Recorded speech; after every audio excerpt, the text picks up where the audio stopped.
Assalamualaikum warahmatullahi wabarakatuh. Bagaimana kabarnya hari ini? Alhamdulillah, luar biasa. Tetap semangat. Allahu Akbar. Berjumpa lagi dengan Ustadzah Agustin. Hari ini kita akan belajar tema 1, subtema 2, muatan pelajaran SBDP. Adapun KD yang akan kita pelajari hari ini yaitu yang pertama 3.1 yaitu memahami gambar cerita. Kemudian 4.1 membuat gambar cerita.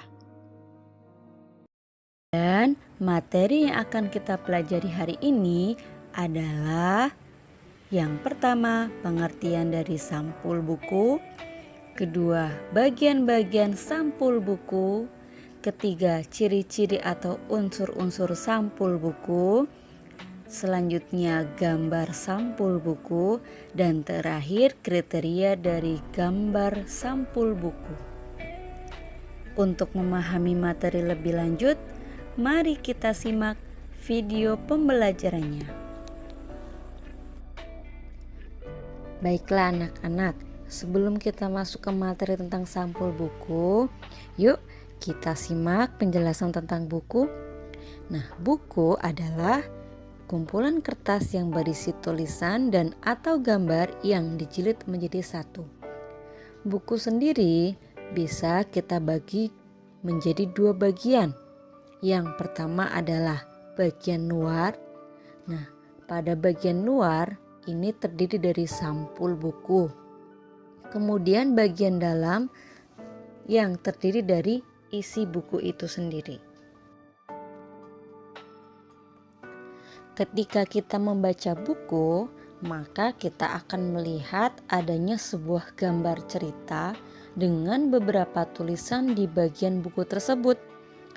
Tulisan dan gambar yang terdapat di halaman terdepan pada sebuah buku disebut dengan cover atau sampul buku. Sampul buku adalah bagian terluar dari sebuah buku yang terdiri dari 3 bagian, yaitu bagian depan, belakang, dan punggung buku. Jadi dapat kita ketahui bersama bahwa sampul buku atau cover itu terdiri dari 3 bagian tadi.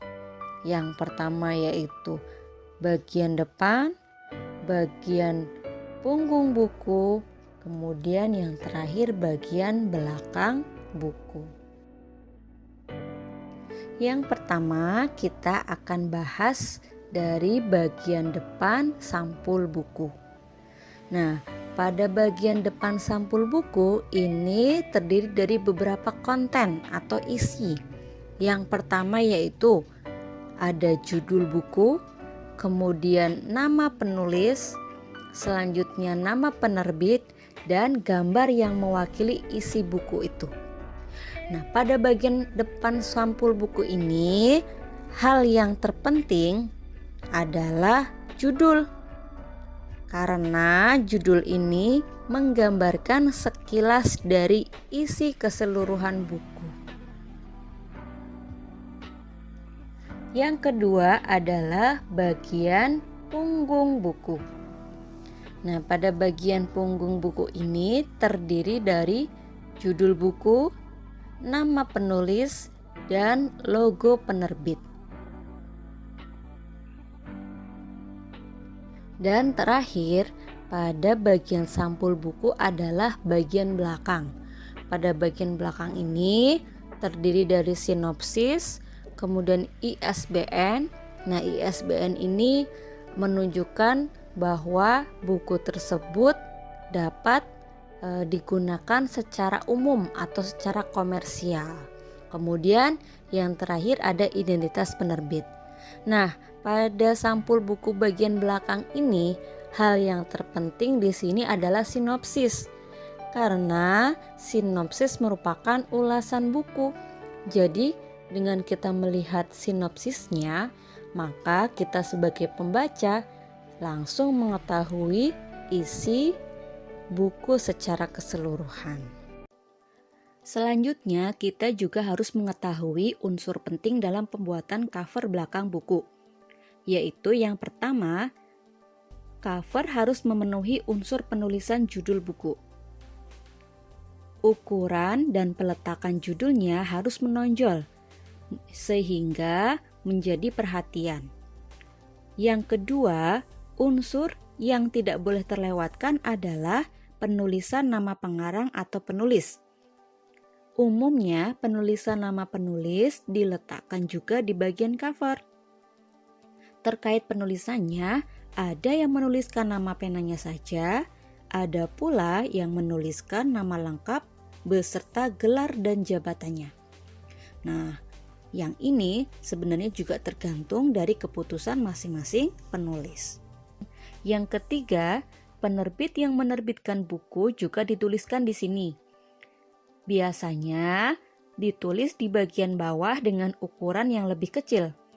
Jadi buat calon pembaca yang penasaran diterbitkan dari penerbit mana, bisa dilihat di cover belakang buku.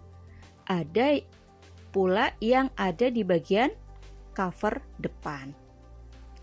Kemudian yang keempat, nilai poin jika disertai dengan deskripsi singkat. Deskripsi singkat ini yang disebut dengan sinopsis. Nah, sinopsis ini sudah Ustadzah jelaskan pada bagian depan ya nak ya. Nah, sedangkan sinopsis bagian depan ditulis menggunakan sedangkan sinopsis bagian depan cover ditulis lebih singkat, sekitar 2-3 baris saja yang berfungsi untuk menarik calon pembaca. Dan yang terakhir, kelima, desain atau ilustrasi menjadi nilai lebih. Pentingnya desain dan ilustrasi terhadap buku yang akan dibaca oleh calon pembaca ternyata cukup bagus. Setidaknya buku terlihat tidak membosankan dan monoton begitu-begitu saja. Nah, tentu saja terkait goresan desain dan ilustrasi telah disesuaikan dengan tema dan isi dari buku.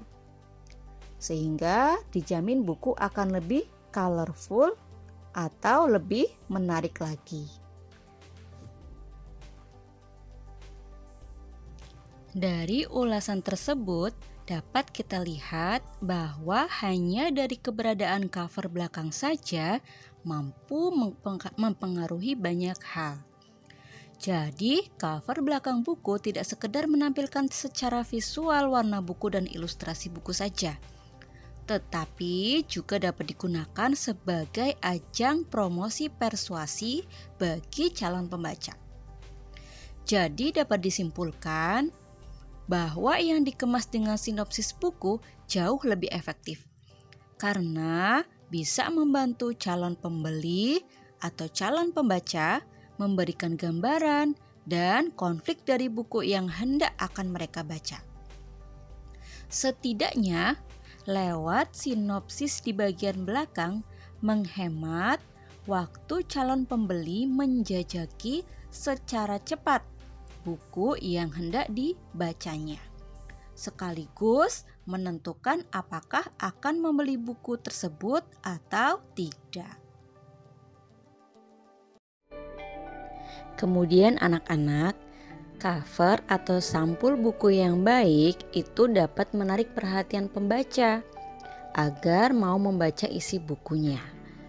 Sehingga untuk itu sampul atau cover buku juga harus memenuhi unsur-unsur atau ciri-ciri sebagai berikut. Yang pertama adalah menggunakan jenis huruf yang menarik.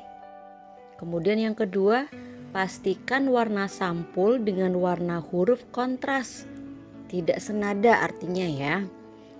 Terus gambar yang digunakan menarik dan sesuai isi buku.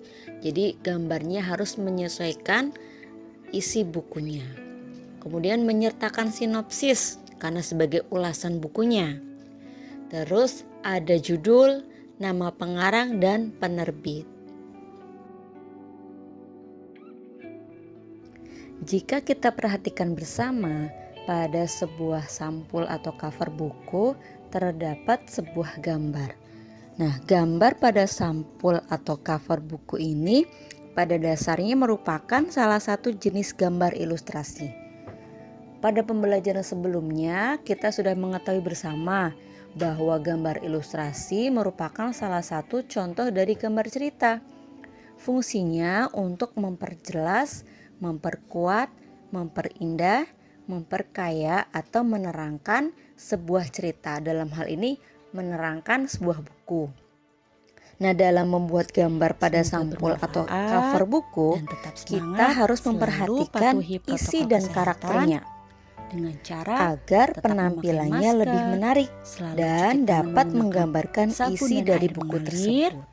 Dan tak lupa kalian sedangkan harus fungsi dari gambar sampul buku yaitu menjaga untuk jarak. menambah daya tarik sebuah Sebagai buku atau ikhtiar majalah. kita untuk menjaga diri kita agar Pada terhindar dasarnya, dari virus pembuatan sebuah corona gambar atau cover COVID-19. sama dengan pembuatan karya seni rupa Dari yang Ustazah lain, cukup sekian. yaitu Terima kasih atas mengutamakan perhatiannya. unsur-unsur Tetap semangat, keindahan atau walaupun estetika, belajar kemudian dari rumah. unsur seni Ustazah atau akhiri. artistik, Wassalamualaikum serta tidak warahmatullahi meninggalkan fungsi utamanya, wabarakatuh. yaitu sebagai sampul.